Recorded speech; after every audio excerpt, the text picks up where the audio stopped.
Oke, assalamualaikum warahmatullahi wabarakatuh. Selamat siang semuanya. Salam sejahtera untuk kita semua ya. Kita masuk ke hari ini kuliah pengganti sih ya sebenarnya. Jadi kita coba masuk ke materi selanjutnya yaitu materi incident investigation. Jadi kemarin kan banyak ya yang nanya sebenarnya jawabannya ada di materi ini nih untuk masalah investigasi. Kalau kecelakaan kerja nanti solusinya kayak gimana Pak? Nah itu beda-beda tergantung konteks dan masalahnya apa. Nah di sini kita akan bahas satu persatu. Oh iya, di sini saya nggak pakai off kamera depan dulu ya, nggak pakai tampilan muka saya, soalnya backgroundnya lagi berantakan semua. Jadi semoga nggak ngurangin substansi ya. Jadi bayangin aja tuh muka saya lagi ngomong. Oh iya, di pertemuan ini sebelum UTS saya coba nanti bagi waktu di ya mungkin sekitar 40 menit ya atau setengah jam sebelum kuliah berakhir kita coba sesi Zoom meeting. Jadi teman-teman harus standby ya di handphone ya. Jadi supaya biar efektif kalau saya udah kirim link nanti bisa langsung join. Di situ saya coba share review seluruh materi dari awal sampai akhir ya dan juga bahas kisi-kisi untuk UTS. Jadi kalau yang AFK nyesel banget deh. Nah ini sedikit review saya. Ini sebenarnya materi saya buat ngisi training sih, cuman nggak apa-apa ya. Saya coba pakai. Ya ini tadi bagi yang belum kenal, yang mungkin dulu di pertemuan pertama kita sempat ke distrik ya. Di sini background saya di SMA 2 Tangerang, saya di FKM Undip ya. Kemudian ini skill experience saya, di skip aja deh. Nah, kita masuk ke part satu dulu nih, yaitu kita bahas tujuan investigasi.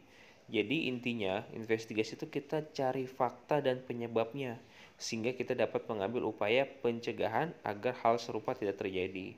Nah, jadi sekali lagi ya, fokus dalam dunia K3 adalah ketika terjadi sebuah insiden, kita fokus untuk upaya pencegahannya agar kejadian yang sama nggak berulang. Intinya gitu.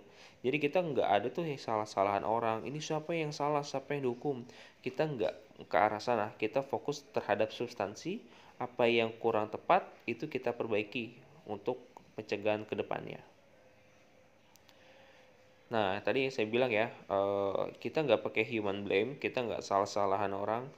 Jadi sangat beda banget investigasi dari dunia ketiga dan investigasi di dunia ketiga dengan investigasi pada umumnya. Kita fokus terhadap substansinya. Nah ini sedikit review insiden tadi ya, sebuah kejadian yang timbul dari pekerjaan yang dapat mengakibatkan cedera, PHK, dan kematian. Jadi jangan sampai salah, insiden yang menimbulkan cedera, PHK, dan kematian. Saya nggak bahas detail ya di sini karena saya yakin sudah pada paham semua. Irmis kebalikannya, insiden yang tidak menimbulkan cedera, PHK, dan kematian. Nah, di sini ada istilah baru yaitu correction. Apa itu? Correction adalah perbaikan terhadap suatu masalah atau kasus. Dan juga ada corrective action. Beda ya, correction dan corrective action. Kalau corrective action, perbaikan terhadap penyebab masalah atau kasusnya. Dan satu lagi ada prevention, yaitu perbaikan terhadap potensi masalah atau kasus. Dibedakan ya, kalau correction itu perbaikan terhadap masalahnya. Nah ini biar lebih gampang ya. Nah jadi gini, contoh nih, kalian mau minum, kan isi air dulu di gelas tuh. Nah kalian naruhnya terlalu pinggir di meja nih gelasnya yang udah diisi air, tiba-tiba nggak sangkanya kesenggol. Kan kesenggol tumpah tuh airnya. Kalau kalian tumpah air kan pasti kalian lap ya tumpahan airnya. Nah proses kalian ngelap itu disebut dengan correction karena kalian cuma memperbaiki terhadap masalah yang terjadi. Nah corrective action terhadap akar masalahnya, oh berarti kalian jangan naruh di tempat yang di pinggir ataupun perbaikannya itu kalian nanti buat pembatas nih di pinggiran mejanya, jangan sampai gelas atau barang lain bisa jatuh seperti itu. Nah, preventifnya kalian ya jangan taruh gelas di pinggir. Tadi saya sedikit kebalik ya. Jadi saya ulangin. Correctionnya kalian ngelap tumpahan gelas, tumpahan airnya maksud saya. Corrective actionnya kalian kan memperbaiki akar masalahnya supaya gelas itu nggak tumpah gimana? Ya udah kalian bikin oh, pagar pembatas misalnya di meja biar nggak tumpah. Itu perbaikan akar masalahnya. Kemudian untuk preventive action ya kalian jangan naruh gelas di pinggir seperti itu. Jadi preventif itu sebelum ada kejadian, kalau correction dan corrective action setelah ada kejadian seperti itu. Jadi yang tadi jangan sampai lupa ya. Ini cukup penting juga dalam dunia investigasi. Correction, corrective action, dan preventive action. Nanti saya kasih analogi contoh yang lain deh. Nah ini istilah ini ya yang kemarin sempat kita sudah bahas banyak.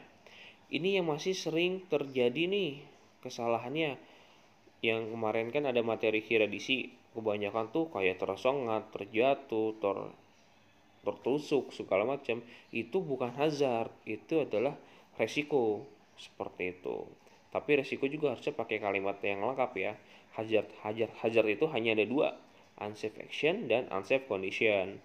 Jadi jangan sampai salah nih, soalnya kemarin masih ada beberapa teman yang salah di definisinya. Karena itu sangat penting ya, sangat vital. Kalau kalian masih keliru, nanti kedepannya akan kesulitan nanti untuk mengikuti perkuliahannya. Ini contoh ya, unsafe hazardnya, unsafe condition, nggak dikunci tuh, nggak di lock lori untuk rotinya. Unsafe actionnya dia nggak fokus ya sambil nyanyi-nyanyi di tempat yang bukan untuk bengong ya. Kemudian near miss-nya tempat rotinya jatuh tapi nggak karena dia. Actionnya tempat roti jatuh ya karena dia. Ini contoh yang sudah kita banyak lihat. Nah ini nih, siapa yang bisa jawab ya? Sorry. Saat patrol, tim K3L menemukan ya atau ditemukan terdapat baut sisa bongkaran mesin yang masih tertancap pada lantai sehingga berpotensi melukai kaki karyawan. Kan biasanya tuh kalau kalian magang ya, mungkin di beberapa plant kalian suka lihat tuh ada di main road atau di area dekat mesin itu masih ada sisa bongkaran kayak bautnya masih ada yang menonjol segala macam, itu berpotensi ya melukai kaki karyawan. Nah, kira-kira apa yang bisa dilakukan? A. Preventive action. B. Corrective action. C. Correction. D. Correction dan corrective action. Yang bisa jawab coba nanti komen di WhatsApp grup ya. Jadi ini latihan dasar dulu. Oke, untuk part 1 sampai sini dulu. Nanti kita lanjut diskusi data jawab ya sebelum masuk part 2. See you.